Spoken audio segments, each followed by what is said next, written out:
तो हेलो दोस्तों, आज हम बात करेंगे उच्च न्यायालय की।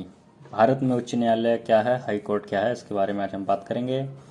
तो भारतीय संविधान की धारा 214 में कहा गया है कि भारत संघ के प्रत्येक राज्य या राज्यों के समूह के लिए उच्च न्यायालय होगा। यानी कि प्रत्येक राज्य के लिए या दो से अधिक राज्यों के लिए एक उच्च न्यायालय की व्यवस्था होगी।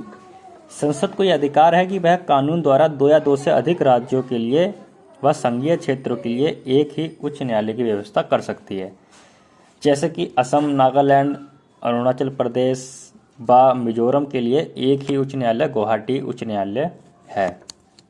मतलब इन चार राज्यों की जो एक हाई कोर्ट है वो एक ही है, वो है गुवाहाटी में। इस प्रकार केरल व लक्षद्वीप के लिए भी एक ही उच्च न्यायालय केरल में स्थित है। इस समय हमारे देश में 24 उच्च न्यायालय स्थापित हैं, लेकिन अब 25 हो गए हैं। हम बारी बारी से पढ़ते हैं कि इसका संगठन कैसा होता है, क्या योग्यताएं होनी चाहिए, कार्यकाल कितना होता है और शक्तियां क्या क्या होती हैं। तो पहले हम बात करते हैं उच्च न्यायालयों का संगठन।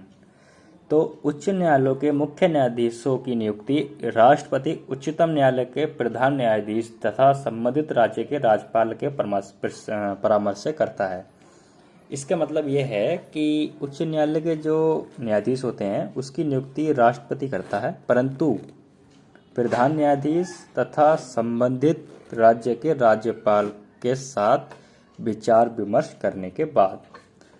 अन्य न्यायाधीशों की नियुक्ति में वह संबंधित उच्च न्यायालय के मुख्य न्यायाधीश से भी परामर्श लेता है। यानी कि अगर मुख्य न्यायाधीश के जो नीचे न्यायाधीश बैठते हैं उनके लिए वह मुख्य न्यायाधीश से भी परामर्श ले सकता है। संविधान के 224 अनुच्छेद के अनुसार मुख्य न्यायाधीश को यह अधिकार है कि आवश्यकता पड़ने पर वह राष्ट्रपति की पूर्व अनुमति लेकर किसी उच्च न्यायालय के किसी भी अवकाश प्राप्त न्यायाधीश को तदर्थ न्यायाधीश के रूप में कार्य करने के लिए बुला सकता है। इसका मतलब यह है कि अगर उच्च न्यायालय में कोई न्यायाधीश नहीं है तो वह रिटायर न्यायाधीश को या उच्च न्यायालय के किसी अन्य न्यायाधीश को भी कुछ समय के लिए नियुक्त कर सकता है।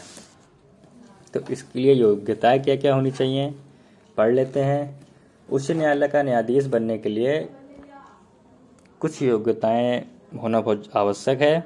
जैसे वह भारत का नागरिक हो, उसकी आयु 62 वर्ष से अधिक ना हो, वह 10 वर्ष तक किसी न्यायिक पद पर कार्य कर चुका हो तथा एक या एक से अधिक उच्च न्यायालयों में 10 वर्ष तक वकालत कर चुका हो।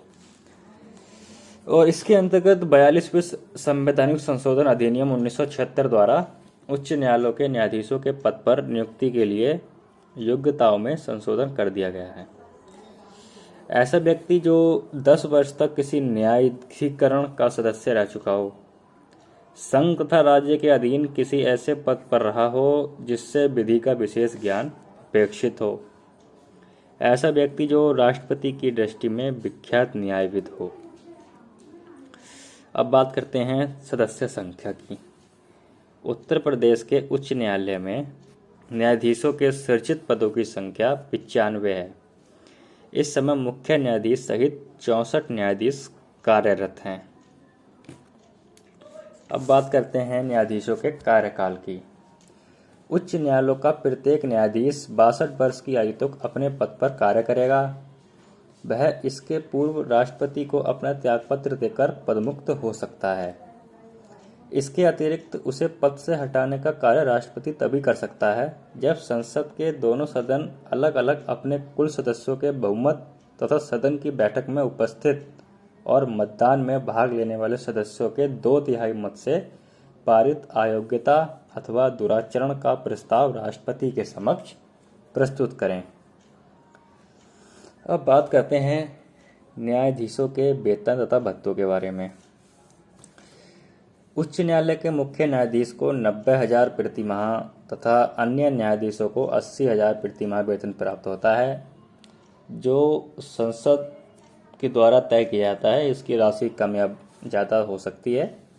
इसके अतिरिक्त इन्हें निःशुल्क आवास, यात्रा भत्ता, स्टाफ कार, पेट्रोल व अन्य सुविधाएं भी प्राप्त हो जाती हैं। अब बात करते हैं शपथ की। संविधान के अनुच्छेद 219 के अनुसार उच्च न्यायालय के प्रत्येक न्यायाधीश को अपना पद ग्रहण करने से पूर्व संबंधित राज्य के राज्यपाल के समक्ष न्यायपूर्वक कार्य करने एवं संविधान के प्रति श्रद्धा एवं निष्ठा रखने की शपथ लेनी पड़ेगी। न्यायाधीशों पर प्रतिबंध क्या क्या होते हैं? संविधान के अनुच्छेद 220 के अनुसार उच्च न्यायालय का कोई न्यायाधीश अपने पद से सेवानिवृत्त होने के पश्चात उसी उच्च न्यायालय में जहां वह कार्यरत रहा वकालत नहीं कर सकता, किंतु सर्वोच्च न्यायालय या अन्य उच्च न्यायालयों में वकालत कर सकता है।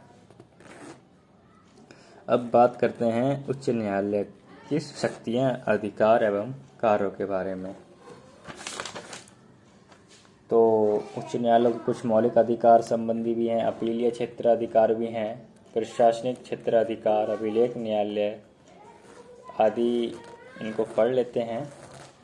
मौलिक अधिकार संबंधी जो है, संविधान के अनुच्छेद 226 के अनुसार उच्च न्यायालय नागरिकों के मौलिक अधिकारों की रक्षा के लिए 5 प्रकार के लेख या जिसे रिट भी बोला जाता है, बंदी प्रत्यक्षीकरण, परमादेश, प्रतिषेध, अधिकार परीक्षा, उत्प्रेषण जारी करता है।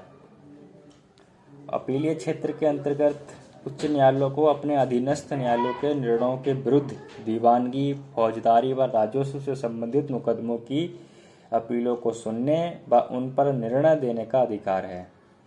दीवानी मुकदमों की वही अपीलें उच्च न्यायालय में दाखिल की जा सकेंगी जिनका मूल्य 10,000 से कम ना हो। इसके अतिरिक्त आयकर, बिक्री कर तथा अन्य सरकारी करों से संबंधित मुकदमों की अपीलें भी उच्च न्यायालय में की जा सकती हैं। उसके बाद कुछ प्रशासकीय क्षेत्र अधिकार हैं। संविधान के अनुच्छेद 227 के अनुसार उच्च न्यायालय को अपने अधीनस्थ न्यायालयों के निरीक्षण का भी अधिकार है। उच्च न्यायालय अपने अधीनस्थ न्यायालयों की पत्रावलियों को मंगाकर उनकी जांच पड़ताल कर सकता है। उच्च न्यायालय अधीनस्थ न्यायालयों के कार्य प्रणाली संबंधी नियमों को भी बना सकता है। अभिलेख न्यायालय। संविधान के अनुच्छेद 215 के अनुसार उच्च न्यायालय एक अभिलेख न्यायालय भी है, अर्थात उच्च न्यायालयों के निर्णयों को प्रमाण के रूप में अधीनस्थ न्यायालयों में प्रस्तुत किया जा सकता है। निर्णयों की प्रामाणिकता के संबंध में किसी प्रकार का संदेह इसमें नहीं किया जाएगा।